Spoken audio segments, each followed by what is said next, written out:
¿Cuántos creen que Dios es bueno? Yo sé que Dios es bueno. Me consta de primera mano. Gloria a Dios. Estamos en 2 de Corintios, estábamos estudiando el capítulo 7.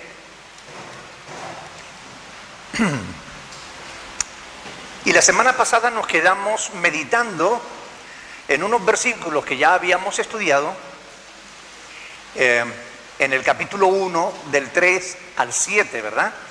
Vamos a ir a 2 de Corintios, capítulo 1, del 3 al 7. Este fue el último pasaje que citamos la semana pasada y quiero recordarlo para que podamos enlazar con el estudio donde lo dejamos. 2 de Corintios, capítulo 1, versículos del 3 al 7. Dice: bendito sea el Dios y Padre de nuestro Señor Jesucristo, Padre de misericordia y Dios de toda consolación, el cual nos consuela en todas nuestras tribulaciones, para que podamos también nosotros consolar a los que están en cualquier tribulación, por medio de la consolación con que nosotros somos consolados por Dios. Porque de la manera que abundan en nosotros las aflicciones de Cristo, así abunda también por el mismo Cristo nuestra consolación. Pero si somos consolados, es para vuestra consolación y salvación, la cual se opera en el sufrir las mismas aflicciones que nosotros también padecemos.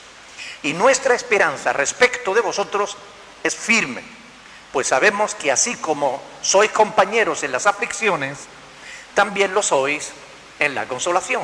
Amén. Con estas palabras el apóstol Pablo estaba consolando a los corintios, pero diciéndoles y anunciándoles que aquella consolación con la que ellos eran consolados, tendrían también a su vez que consolar a otros. La verdad es que también los cristianos, todos los cristianos de todos los tiempos, hemos pasado por tribulaciones, ¿verdad?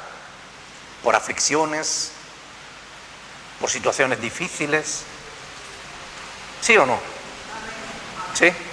¿No fue solo a mí a quien le tocó las cosas difíciles? ¿A ustedes también? Podríamos preguntarnos, ¿no? ¿Por qué permite Dios que un siervo suyo pase por tribulación? Pablo era un buen siervo de Dios. ¿Por qué permite Dios que los cristianos pasen por tribulación, por angustia, por aflicciones, por sufrimientos, por dolor? ¿No podría Dios evitarlo? ¿Ustedes qué creen? Ángela dice que no, a ver.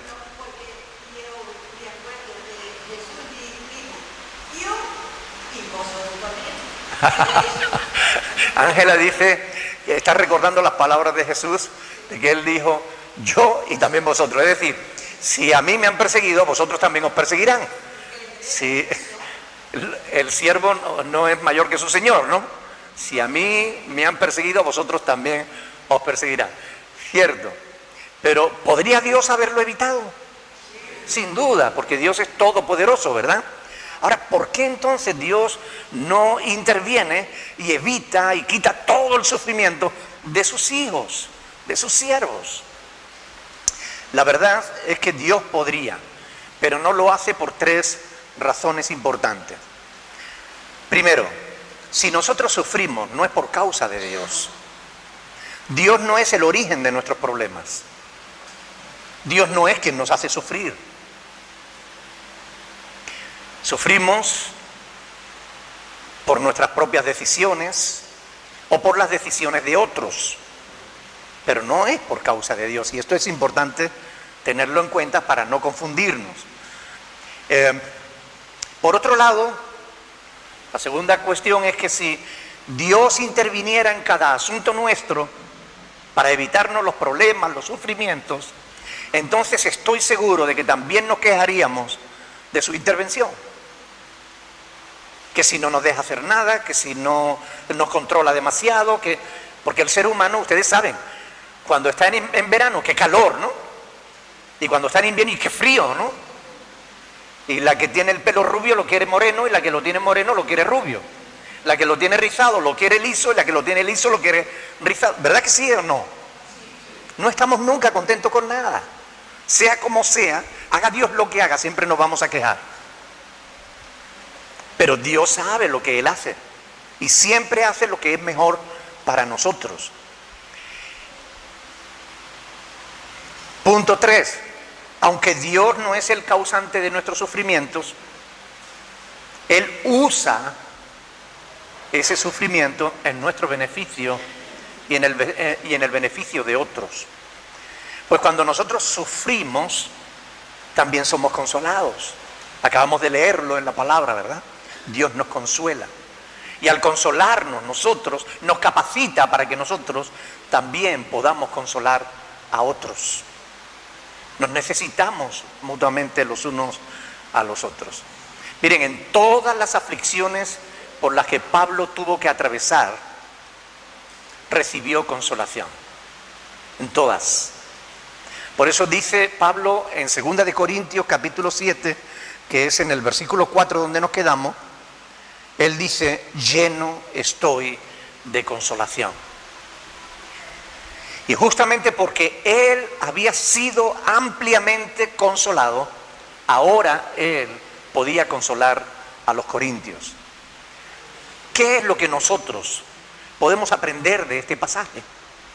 ¿Qué es lo que debemos nosotros hacer al ver lo que Pablo nos está diciendo aquí en esta escritura? ¿Qué deberíamos nosotros hacer? En las aflicciones, en los momentos malos que pasamos, siempre debemos confiar en Dios, porque Él nos dará la fuerza, porque todo va a estar bien, ¿no? Porque Él nos permite muchas veces que me pasen aflicciones para buscarlo a Él, porque no podemos vivir sin Él. Bueno, el hermano Ronald dice que lo que debemos hacer en las aflicciones es confiar en Dios, porque Él sabe lo que hace y al final al cristiano todas las cosas les ayudan a bien. ¿Ok?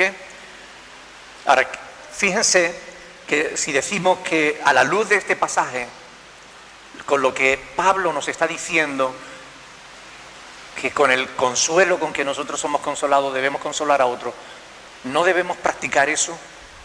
¿No debiéramos nosotros consolarnos mutuamente los unos a los otros?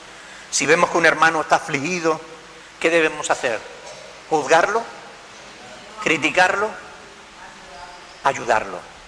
Tenderle la mano, tratar de consolarlo, de animarlo, de sostenerlo. Porque cuando nosotros estuvimos afligidos, también Dios nos consoló, nos animó, nos tendió la mano. Y posiblemente no lo hizo Él directamente, sino que puso a alguien en nuestro camino para que lo hiciera. Por eso nosotros también tenemos que hacer lo mismo. Tenemos que estar dispuestos, porque todos vamos a pasar por momentos de dificultades. Si ahora no las tiene, da igual, pronto las tendrás.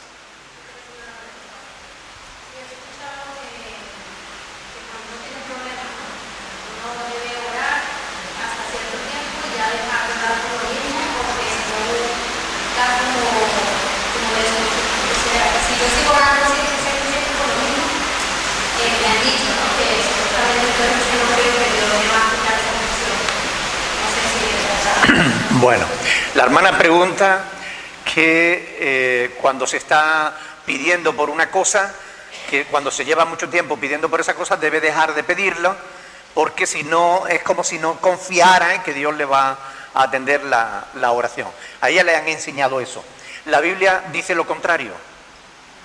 La Biblia nos enseña, el Señor Jesús en el Evangelio de Lucas, en el capítulo 18, nos habla justamente de un juez que era injusto y de una pobre viuda que iba todos los días a rogarle para que le hiciera justicia. Y como el juez era injusto y ni temía a Dios ni a los hombres, no le hacía justicia. Pero solo por la insistencia de aquella pobre mujer le hizo justicia para quitársela de en medio. Y Jesús dijo, ¿no hará vuestro Padre Celestial mucho más? Porque Dios no es injusto. Pero con esa parábola Jesús nos estaba enseñando a que debemos insistir, orar, orar y no cansarnos.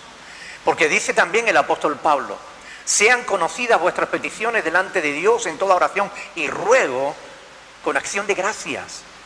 Dice que no debemos cansarnos de hacer el bien, y la oración es buena, ¿ok?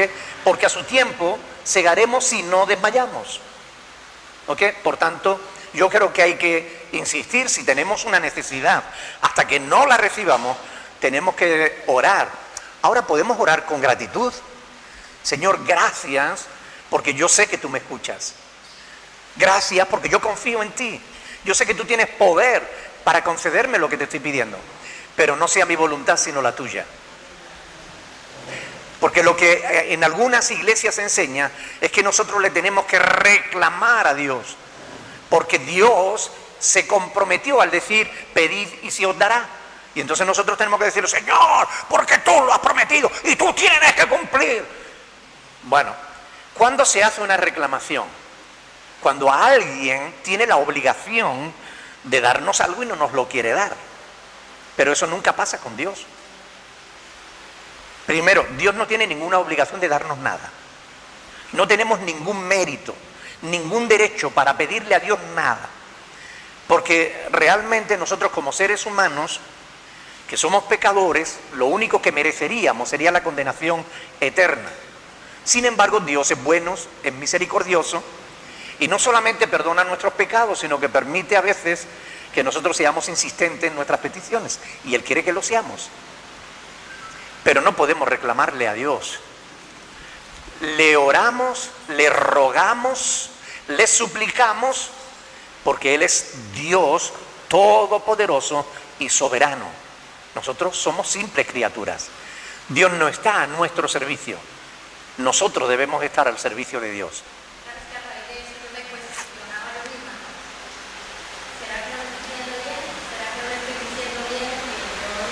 Claro.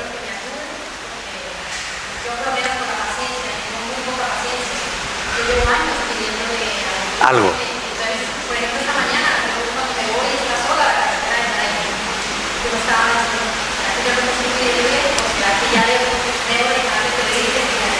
Bueno, lo explico para los hermanos que están por internet y no se enteran de la pregunta.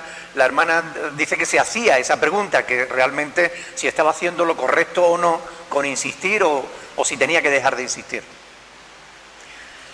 Realmente Dios es muy bueno. Todo aquello que se nos ha dicho con respecto en materia de fe, todo lo que se nos ha enseñado en materia de fe, tenemos siempre que filtrarlo a través de las Sagradas Escrituras para asegurarnos de que lo que nos han enseñado es lo correcto. Porque a veces muchas cosas que se nos ha dicho desde un púlpito no es verdad. Por eso ustedes tienen el deber, y esto lo hemos dicho... ¿Perdón?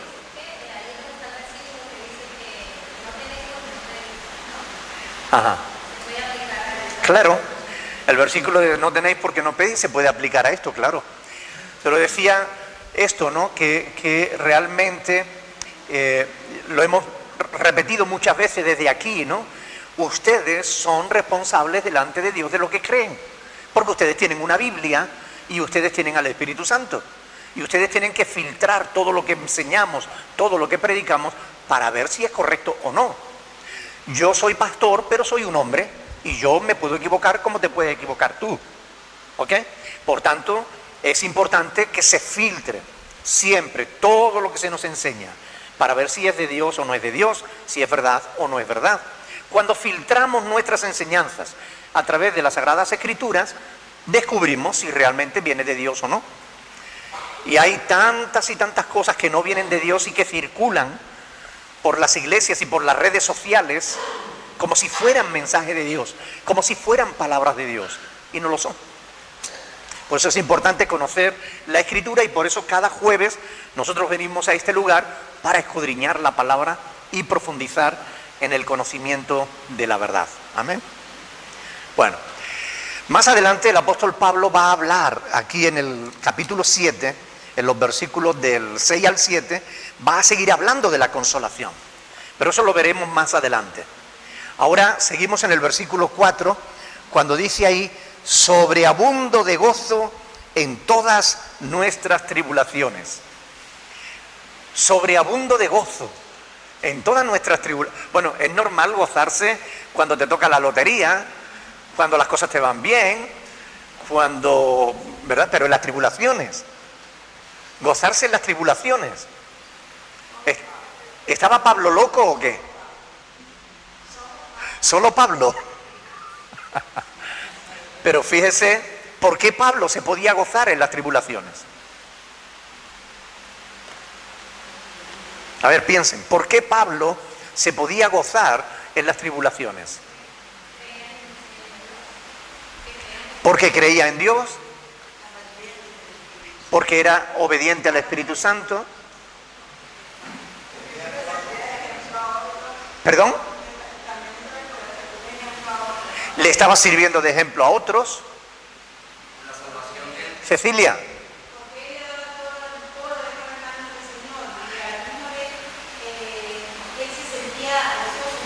Él lo dejaba todo en las manos del Señor y eso le llenaba de gozo. ¿Por aquí alguien? Tenía toda su confianza en el Señor. Por el gozo de la salvación que tenía Pablo. Él conocía perfectamente al Señor, Rosita. Porque en las tribulaciones también Dios está con nosotros. También en las tribulaciones. Miren, él conocía perfectamente al Señor. Y él sabía que pasara lo que pasara, siempre su vida no dependía de las circunstancias, dependían de Dios. Y ese es el secreto. No hay más vuelta de hoja. Confiar plenamente en que Dios es bueno. Sean cuales sean las circunstancias en las que estemos, por muy difíciles que sean, por muy tristes o angustiosas, por muy fuertes o dolorosas, Dios siempre tiene el poder para que en un simple segundo o en décimas de segundo cambiar esas circunstancias. Si no lo hace es porque Él tiene un propósito, punto. Y Él sabe lo que hace. ¿Ustedes creen de verdad que Dios sabe lo que hace o no? ¿Verdad? ¿Nos ha abandonado Dios alguna vez?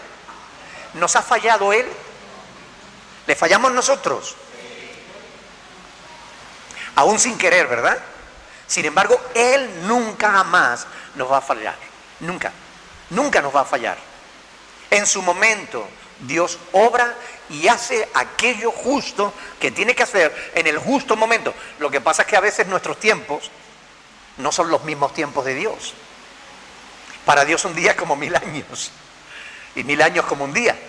Para nosotros, un minuto se nos hace eterno. ¿Verdad? Ahora, ¿has tenido alguna vez esa experiencia de verte en tribulación, en un problema, en angustia, y tener paz, tener gozo? O sea, tener tranquilidad. En medio del problema, en medio de la dificultad, cuando otros estarían tirándose de los pelos, tú has podido tener calma, tranquilidad, de tal manera que algunos te preguntan, pero bueno, ¿tú no sientes nada o qué? Y uno dice, sí, yo sé que el Señor está conmigo, ¿no? Y como que tiene ese gozo, esa paz, esa certeza, esa seguridad de que Dios está al control.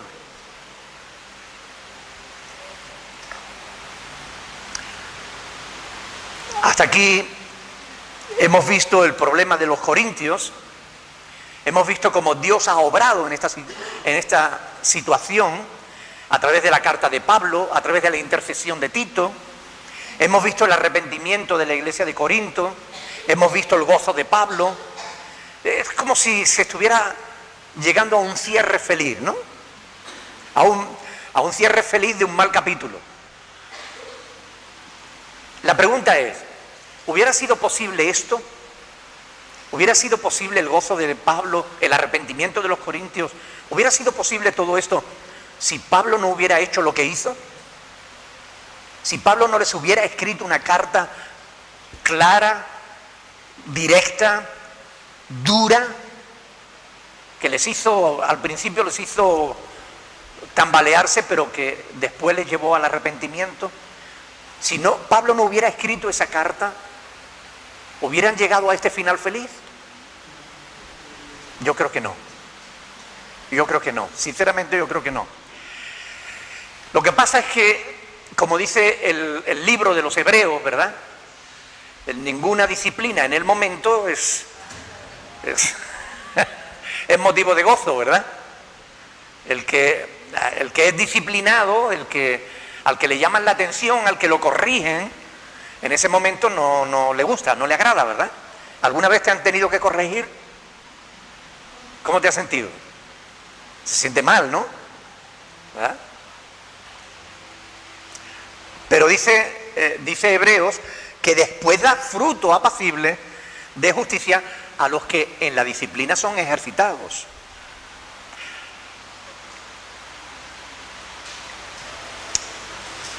¿Qué hubiera sido de nosotros si no se nos hubiera disciplinado?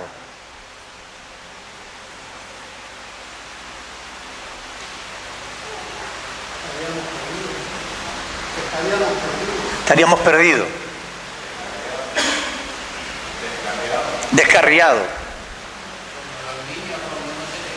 Como los niños cuando no se les educa. ¿Han visto un niño mal educado? ¿Es agradable un niño mal educado?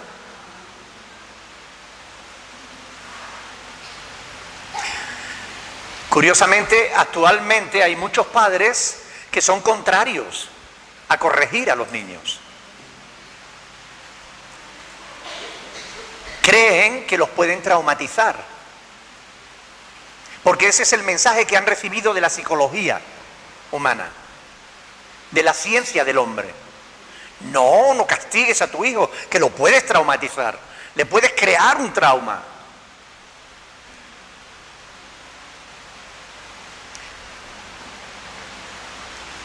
¿Qué creen que pasarán con esos niños que no son educados, que no son corregidos? Al final avergüenzan a los padres, ¿verdad? Y ellos mismos van a sufrir mucho más que si fueran educados, que si fueran corregidos.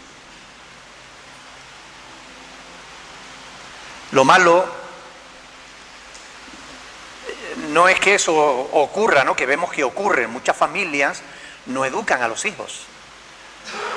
No se preocupan de si estudian, si no estudian. No les encomiendan tareas para ir encargándoles responsabilidades, para ayudarlos a tomar conciencia de que tienen que ser responsables, ¿no? Claro, y los niños van creciendo, y cuando crecen, como no han sido nunca corregidos y siempre han hecho lo que han querido, siempre se han salido con la suya, cuando quieren algo montan un pollo, como se suele decir, ¿verdad? Y los padres inmediatamente, para no ser avergonzados públicamente, consienten con el niño en cualquier cosa. Y así ahonda todavía mucho más la postura de rebeldía de ese niño. Los niños requieren ser educados, requieren disciplina para que puedan ser adultos educados y disciplinados.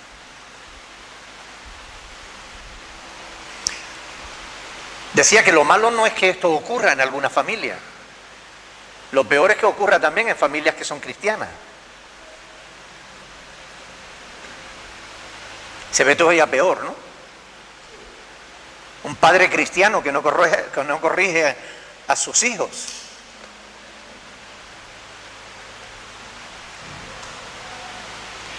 ¿Saben lo que pasa cuando un padre cristiano no corrige a sus hijos? Tal como yo lo veo, está practicando un pecado de soberbia. ¿Y saben por qué digo esto? Porque creen que son mejores que Dios.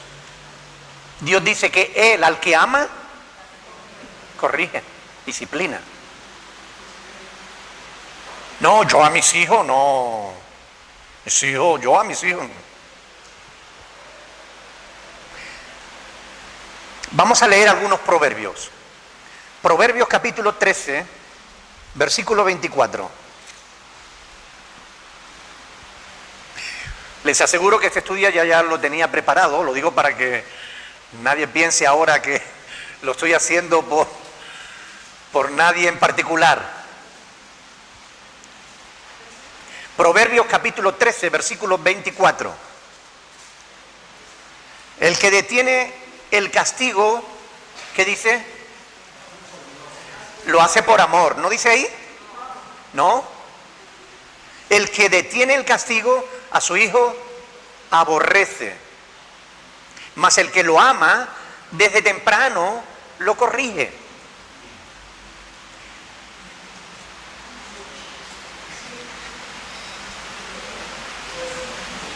Interesante, ¿no? ¿Verdad? Gracias a Dios tenemos este hermoso manual de vida que nos enseña cómo debemos vivir en familia, cómo debemos educar a nuestros hijos.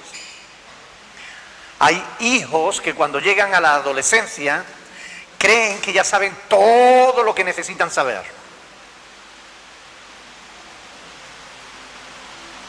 Piensan que saben más que sus padres, piensan que saben más que sus madres, se rebelan contra toda disciplina, no quieren cumplir con sus estudios, no quieren obedecer en casa, se rebelan contra todo y contra todos. Y la pregunta es, ¿y qué futuro les espera a estos chicos cuando crezcan?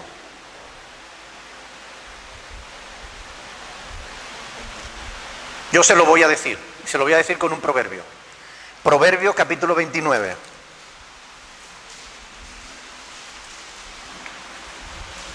Versículo 1.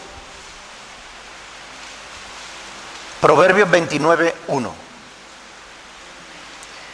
Ahí dice, el hombre que reprendido endurece la cerviz.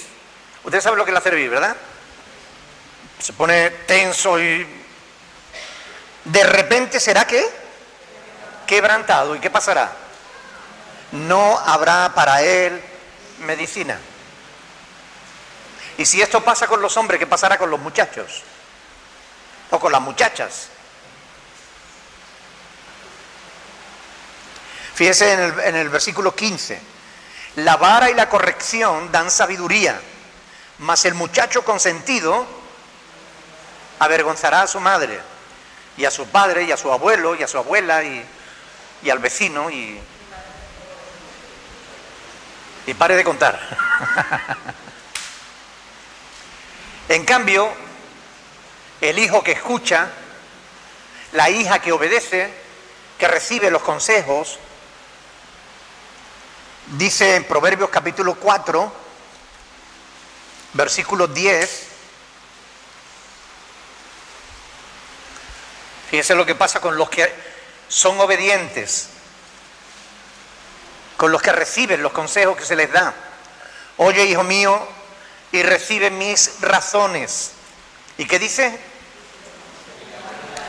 Se te multiplicarán los años de vida. Amén. En el Decálogo, los 10 mandamientos está escrito: honra a tu padre y a tu madre para que seas de larga vida, ¿verdad?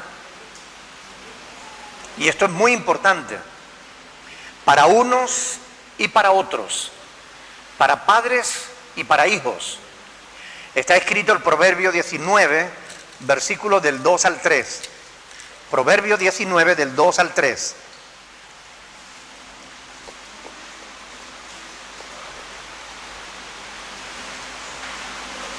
El alma sin ciencia, sin entendimiento, Proverbios 19, versículo 2, el alma sin ciencia, ¿qué dice? No es buena. Chicos, hay que estudiar. Chicas, hay que estudiar. Porque el alma sin ciencia no es buena. Lo dice la palabra de Dios y Dios no se equivoca. El alma sin ciencia no es buena, y aquel que se apresura con los pies peca. Y ahora escuchen bien, esto yo lo he visto continuamente. Llevo 36 años estudiando el comportamiento humano y puedo dar fe y testimonio de que esta palabra de Dios es verdad. La insensatez del hombre tuerce su camino y luego contra el Señor se irrita su corazón. Esto lo he visto yo así de veces. Personas enojadas, ¿y por qué me pasa esto a mí? ¿Y por qué no? Shh, un momentito. ¿Te acuerdas que se te avisó de que esto no era lo que debías hacer? ¿Que hiciste caso? La insensatez del hombre tuerce su camino y luego contra Dios se irrita su corazón. Así es el ser humano. Así somos nosotros. Por eso nos tenemos que corregir. Por eso tenemos que esforzarnos. Porque lo que sale de nuestro corazón es la rebeldía, no es el deseo de obedecer. Es el deseo de hacer lo que nos dé la gana. No sale de tu corazón el obedecer a papá o a mamá. Pero es lo que te conviene, es lo que Dios dice. Y a los papás y a las mamás hay que decirles, papá y mamá, estén pendientes de sus hijos. No permitan que se descarríen, porque ustedes los tienen prestados. Herencia del cielo son los hijos, pero después los administradores tienen que rendir cuentas delante del dueño. Y el dueño es Dios. Dios es el que da la vida. Si tú tienes un hijo, porque Dios te lo dio, te lo prestó durante un tiempo. Más te vale ser diligente, porque si eres negligente, agüita lo que te espera. ¿Se entiende esa expresión o no? Que como he visto que se reído un hermano. Agüita, prepárate para llegar al encuentro de tu Dios. Pero es la verdad, es palabra de Dios. Y tenemos que tenerla en cuenta. Pablo tuvo que disciplinar a los corintios. Es verdad. Y a los corintios no les gustó. Pero al final dio resultado. Al final ellos reconocieron que estaban juzgando mal al apóstol, que se estaban apartando de la verdad, que aquellos judaizantes que habían venido de Jerusalén no les estaban diciendo la verdad, que les estaban apartando de Dios. Y fue necesario que Pablo les escribiera con dureza para que abandonaran la necedad.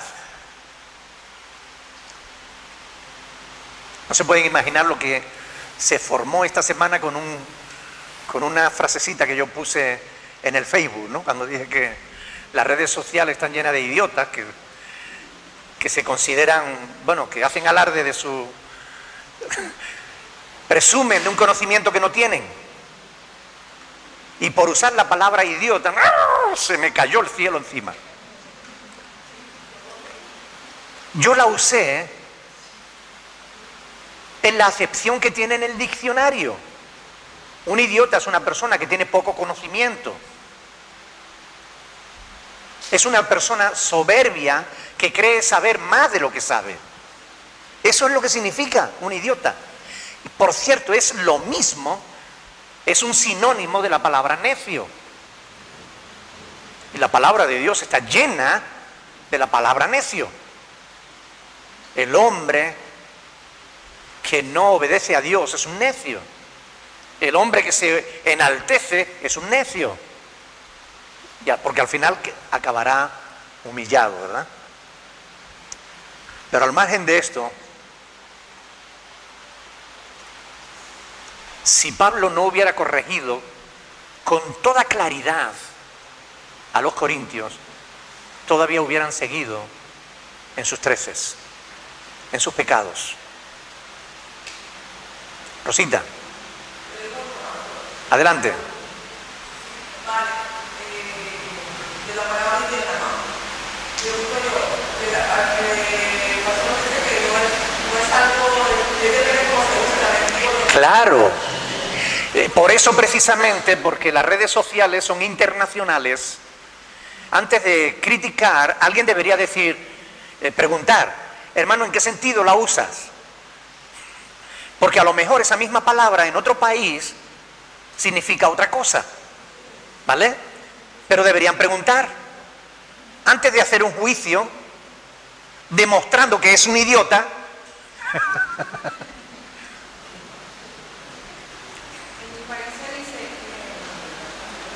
Idiota es pobre que no sabe nada. O sea, Sí, pero según el diccionario, el idiota es quien no sabe nada, pero cree que sabe mucho. Ese es el idiota. Efectivamente. Pero no, que se cree que sabe más de lo que sabe, cuando realmente no sabe nada. Terquedad, es soberbio. Claro, es sinónimo de tonto. Es alguien que cree tener más conocimiento del que tiene, ¿no? Pero justamente todas esas críticas vinieron a confirmar que lo que estaba diciendo era verdad. ¿Verdad? Ahora, actualmente en muchísimos grupos religiosos están llenos de pleitos, gentes enfrentadas, gente resentida, heridas abiertas, raíces de amargura. Gran parte de esa situación tiene que ver, ¿con qué creen ustedes que tiene que ver eso? Que haya tantas iglesias, entre comillas, llenas de gentes enojadas unas con otras, resentidas unas con otras, amargadas unas con otras. José Luis. Tiene que ver con la malsana doctrina. Con la, La malsana no, la doctrina, la mala enseñanza. o sea, con el pastor. No, no, no. Sí. Claro, ¿quién enseña en la iglesia? Digo como la palabra que recibe el pueblo que está como que no es sana. Vale, para los que están a través del vídeo, nuestro hermano José Luis dice que tiene que ver con lo que se enseña en la iglesia, con la doctrina. Claro. Y es que es verdad, es verdad. El pastor imprime carácter a la iglesia. Si el pastor es una persona que conoce las escrituras, la iglesia conocerá las escrituras. Si el pastor es un ignorante, la iglesia será una ignorante. Esta es la verdad. Y esto es lo que ocurre, ¿no? Pero además hay otro motivo que hace que las iglesias estén llenas de conflictos sin resolver. Y es que no se quieren enfrentar esos conflictos. Bien porque no se saben enfrentar, o bien porque no se tiene el valor para enfrentarlos. Porque como el único objetivo válido hoy parece ser el del número de miembros, enfrentar a una persona es ofenderla y se puede marchar. Y entonces los diezmos descienden.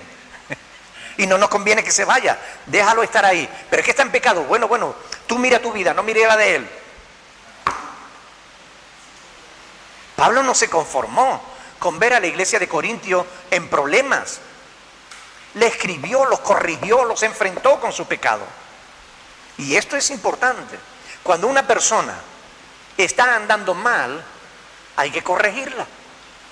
No estamos hablando de que los padres deben corregir a los hijos.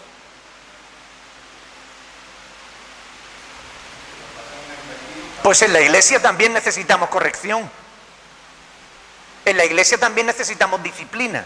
Hoy en día ya no se ejercita la disciplina. Se tiene miedo de que la gente se vaya a otro lugar.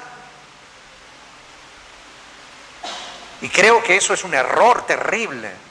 Porque hoy en día hay muchos grupos llenos de gentes que llevan muchos años ahí dentro, pero que no tienen una vida cambiada, no tienen una vida transformada. Han aprendido el lenguaje evangeloide, hablan Dios te bendiga y todas estas cosas, conocen la Biblia de oídas, pero realmente no la practican. Y hay una dicotomía, una separación entre lo que cree y lo que vive. Y ahí es donde está el problema. Cuando hay diferencia entre lo que tú crees y lo que tú vives, hay un problema ahí. ¿Sí o no? ¿O da igual? Puede que el pastor no te corrija, pero Dios te va a corregir. Así que cuando hay un problema, hay que corregirlo. Pablo lo hizo. Y nosotros tenemos que hacerlo. Porque es la voluntad de Dios. Aunque nos guste, porque, como decíamos, la disciplina en el momento no es motivo de gozo.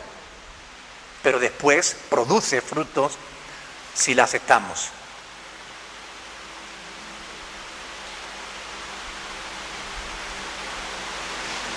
Después de Cristo, yo creo sinceramente que Pablo es un modelo a seguir.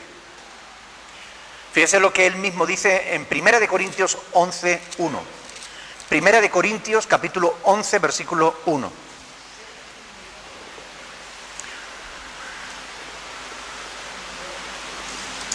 Dice: sed imitadores de mí, así como yo soy imitador de Cristo, así como yo de Cristo. Filipenses capítulo 3. Vamos a ir hacia adelante. Filipenses capítulo 3, versículo 17. Aquí Pablo vuelve a repetir. Filipenses 3:17. 3:17. Dice: hermanos, sed imitadores de mí y mirad a los que así se conducen según el ejemplo que tenéis en nosotros. Porque por ahí andan muchos, de los cuales os dije muchas veces, y aún ahora lo digo llorando, que son enemigos de la cruz de Cristo, el fin de los cuales será perdición, cuyo Dios es el vientre y cuya gloria es su vergüenza, que solo piensan ¿en qué? Que solo piensan ¿en qué? En lo terrenal. ¿Qué significa eso? Bienes materiales. En los bienes materiales. William, en las cosas de la tierra. Solo piensan en las cosas de la tierra. Es como si tuvieran una visera que le impide mirar al cielo. Solamente se preocupan de las cosas de la tierra. ¿Qué significa eso? Su trabajo, su familia, su diversión. Dios no está en sus planes. La verdad no le importa. La eternidad no quiere saber de ella. Solo piensa en las cosas de la tierra, en lo terrenal. Pero Pablo está diciendo ahí: hermanos, sed imitadores de mí y mirad a los que así se conducen según el ejemplo que tenéis en nosotros. Más adelante dirá todavía algo más profundo. Quiero que vayamos a Gálatas, un poquito antes, Gálatas capítulo 2. Este es un texto que muchos de vosotros conocéis. Ya no vivo yo. ¿Ves cómo lo conocen? Ya no vivo yo, mas vive Cristo en mí. Amén. Ahora, yo quiero preguntarles, porque todos conocen esta frase, la han oído alguna que otra vez, ¿verdad? ¿Se imaginan una iglesia llena de cristianos a través de los cuales Jesús pueda obrar con libertad? Una iglesia en la que todos pudieran decir esto mismo: ya no vivo yo, vive Cristo en mí. ¿Se imaginan una iglesia así? Muchos quisieran poder decirlo, pero no pueden. ¿Cuál creen ustedes que es el problema por el cual muchos cristianos no pueden decir ya no vivo yo, mas vive Cristo en mí? ¿Cuál es el problema?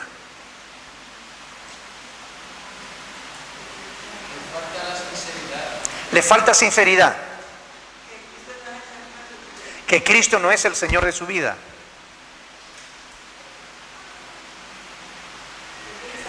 Doraluz. Que nuestra carne sigue viva. Seguimos viviendo en la carne, controlando nuestra vida en la carne, y solo Cristo es un concepto para nosotros, pero no nos gobierna.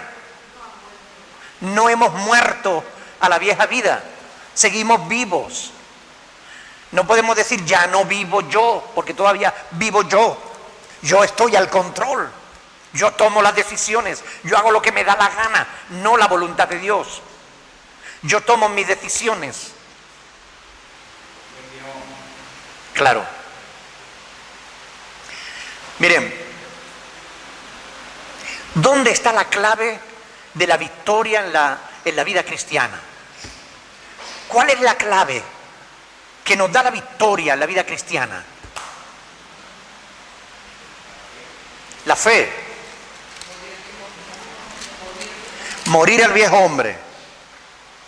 Miren, no es esta frase de ya no vivo yo, mas vive Cristo en mí, es la anterior. Es la anterior, léanla. ¿Cómo empieza ese versículo?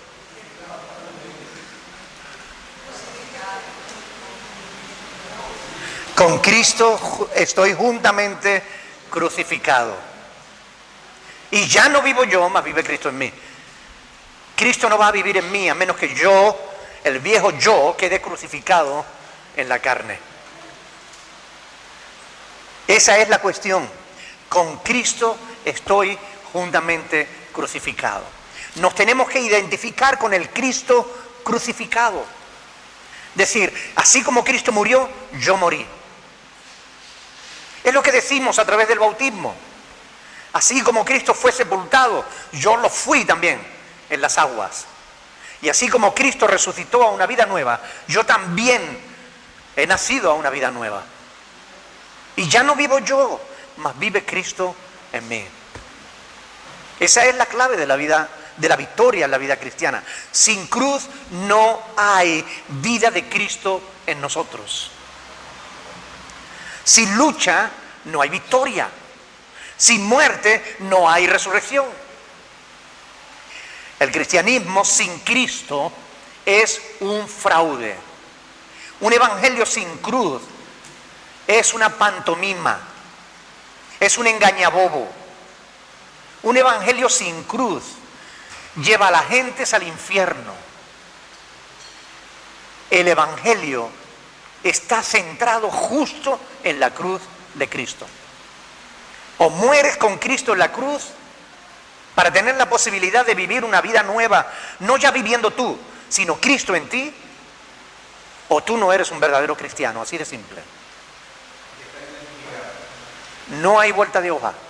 Si no te identificas con Cristo en su muerte, no te vas a poder identificar con Cristo en su resurrección. Es así de simple. El cristianismo sin Cristo, el cristianismo de nombre, hay tantísimos grupos, y con esto terminamos, hay tantísimos grupos que se hacen llamar cristianos, y de los que Cristo no sabe nada, no los conoce. Apartados de mí, que hacedores de maldad, no os conozco. El problema no es que haya grupos así. El problema es que aquí pueda haber alguien así. Por eso todos nosotros, todos los que estamos aquí, todos los que nos ven a través de las redes sociales, todos aquellos que de verdad se identifican como cristianos, tenemos el deber de asegurarnos de que seguimos crucificados con Cristo. Porque sólo así podremos vivir en vida nueva con Él. Entonces nos corresponde a nosotros hacer reflexión, pararnos. A veces Dios nos pega un tirón de orejas y una de las evidencias de si realmente hemos nacido de nuevo o no, es que cuando Dios nos pega un tirón de oreja, el verdadero nacido de nuevo agacha la cabeza y reconoce y dice, Señor, tienes razón. El que no ha nacido de nuevo se justifica. No, pero es que... Y señala a otros. Mi esposa, mis hijos, el trabajo, mi jefe, mi vecino. Cualquier cosa antes que reconocer la culpa. El nacido de nuevo, el que de verdad es cristiano, ese manifiesta a Cristo en todo cuanto hace. su forma de hablar, de hacer, de actuar, en todo, en todo. Ya no vivo yo, mas vive Cristo en mí. Y si Cristo vive en mí, se tiene que ver. Si Cristo quiere bendecir a alguien, lo va a hacer a través mía. Si Cristo quiere hablar con alguien, consolar a alguien, lo va a hacer a través mía. Porque yo soy el cuerpo de Cristo. Que Dios nos ayude a entender estas cosas, hermanos. Que Dios nos ayude a ser sensibles a su voz y obedientes a su palabra. Amén. ¿Alguna pregunta? No hay pregunta. Pues lo dejamos aquí. Vamos a orar al Señor. Vamos a ponernos de pie. Vamos a orar al Señor. Y vamos a pedirle que Él nos ayude para que podamos realmente